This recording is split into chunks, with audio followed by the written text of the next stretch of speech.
Okay, you might not be able to hear this very well, but this video is about YouTube and the misinformation of COVID being spread and what they're doing. I'll say that again.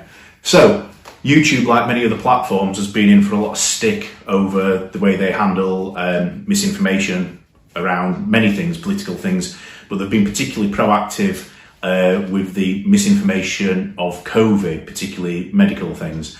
Now, I'm not here to judge whether I think governments are doing the right thing with COVID, whether I think the medical people are doing the right thing, whether the lockdowns are the right thing. That's not what I'm here for. Just having the debate, really. Google own YouTube, and they have made massive steps compared to perhaps what they've been criticised before for taking down content that's either the racists, sexist, that all manner of things that we hear about day to day. And COVID has dominated the news for the last 8 months, though nearly, longer than that now globally. So it's interesting that they've taken much more proactive steps, more than normal, and you can read a lot of that online. There's all kinds of misinformation around things on YouTube, in lots of different ways, whether you agree with it or not. They do have a duty to try and take some of those things down unless it can be verified. So they have got thousands of people now manually taking down videos and filtering out those that they think are borderline content, whether it's right or not.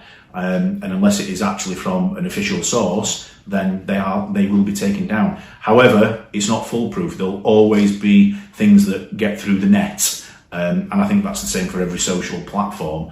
So I think as members of the public, as members of a community globally, we have our own duty. If we see something that we think is wrong, then we need to inform those in the places that be on those social platforms, whether that's Facebook, Google, YouTube, wherever it may be, Twitter.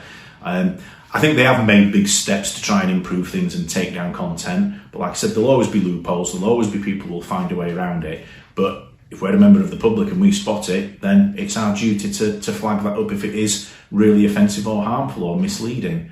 I suppose it's then over to those at the social media companies to take that judgment call on whether it is or not. And again, people will have different points of view on whether something is right or wrong.